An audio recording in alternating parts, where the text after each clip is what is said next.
I want to spend the next few times we have together talking about the book of Revelation.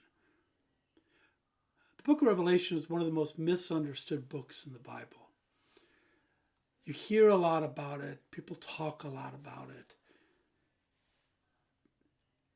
And it's misunderstood because it is so different from just about everything else we have. The only other place where you have anything that's even close to the book of Revelation is in the book of Daniel. And that's because both of these stories, the one in the book of Revelation and the one in the parts of the book of Daniel, are what are referred to as apocalyptic literature.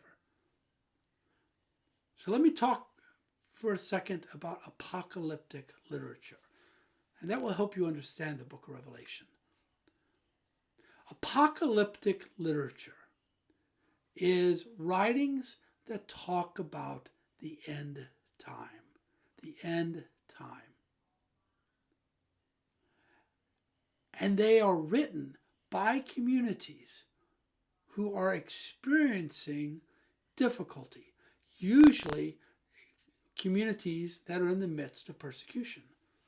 So the parts of the book of Daniel that were written during the time of the Maccabean revolt and during the time of the persecution by Antiochus Epiphanes are apocalyptic. The Jewish community was feeling pressure. They were feeling persecuted. Likewise, the book of Revelation is written during a time and in a location where the Christian community of Asia Minor was experiencing persecution. And they were feeling threatened. So apocalyptic literature, its purpose is to instill hope in the community so that the people can persevere through persecution. And the idea is that as you persevere through the persecution, you will be saved in the end time. So apocalyptic literature uses symbolic language and symbolic imagery to talk about a present situation at the time the author is writing.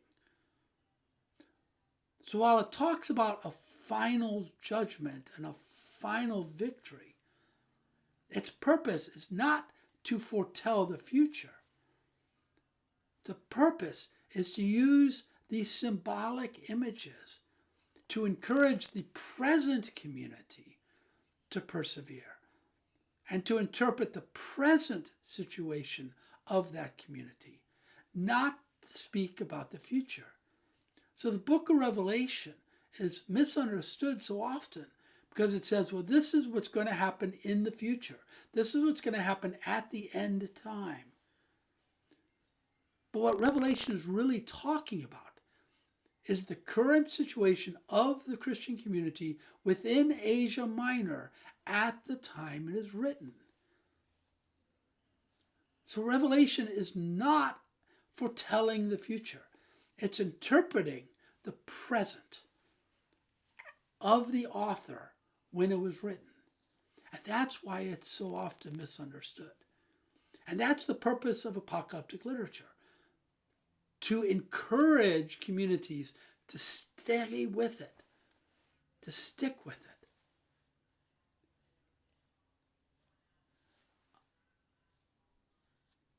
Now, we could have a whole semester on just the book of Revelation. Unfortunately, we do not have that time. But let me go ahead and start, now that you understand what apocalyptic literature is. So first of all, the author. Book of Revelation is attributed to the Apostle John, in the Gospel of John, known as the beloved disciple. The Apostle John was apparently imprisoned on the island of Patmos. And he is the only apostle who didn't die a martyr's death. He essentially died of old age. But he is imprisoned on the island of Patmos by the Romans. And while he is on the island, he has this vision. We're told that he writes this vision down.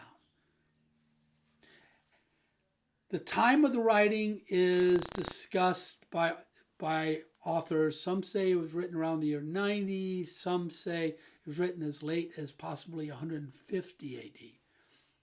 Most likely not later than 120. We're going to say it's written somewhere around 100 AD. So approximately 70 years after Jesus' death.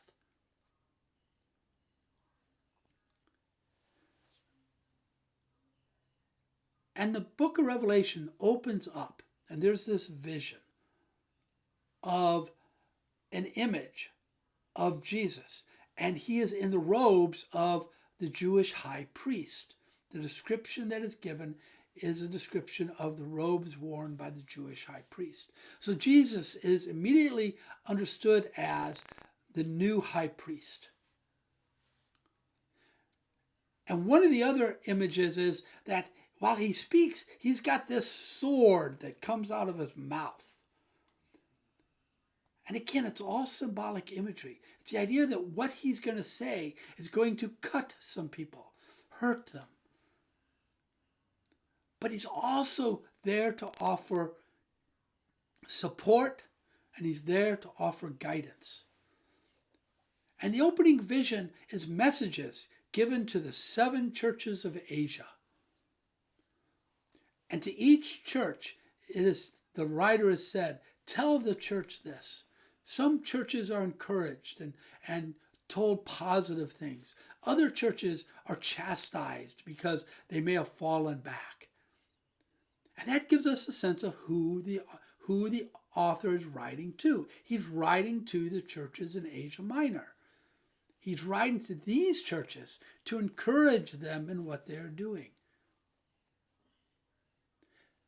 And after this initial vision, you get into this grandiose vision of heaven. And the author is shown this vision of heaven. And he's shown the throne of God, and the animals are gathered around God. And all the saints are gathered around God. And those who are saved, and the 144,000. And we're told that the Lamb who was slain was there. And that everybody is praising the one upon the throne, but they're also praising the Lamb. And the language is important here. When praising God, we're told, the words that are used are, worthy are you, Lord our God, to receive glory and honor and power. For you created all things. Because of your will they came to be and were created. And then this Lamb appears. Again, an image of Jesus, the Lamb who is slain. And listen to the words used when they worship the Lamb. Worthy is the Lamb that was slain to receive power and riches, wisdom and strength, honor and glory and blessing. To the one who sits on the throne and to the Lamb be blessing and honor, glory and might forever and ever.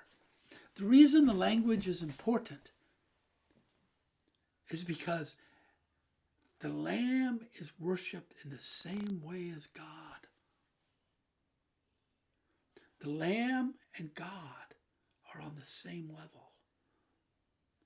Jesus is seen as God, as divine.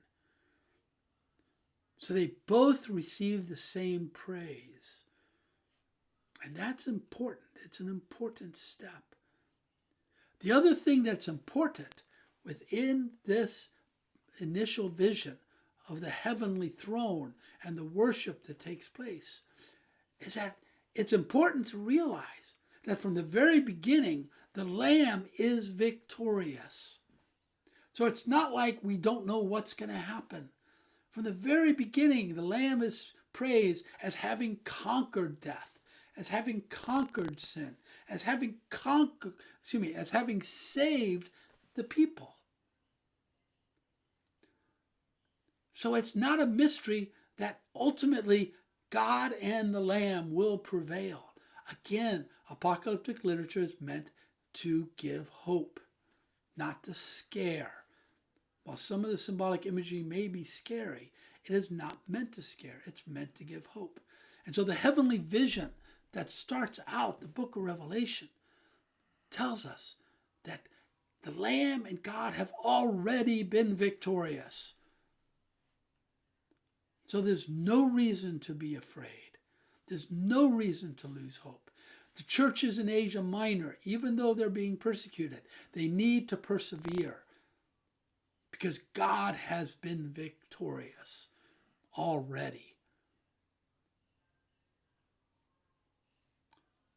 Okay, so tomorrow we're going to get into the whole idea of the beast. What is the beast?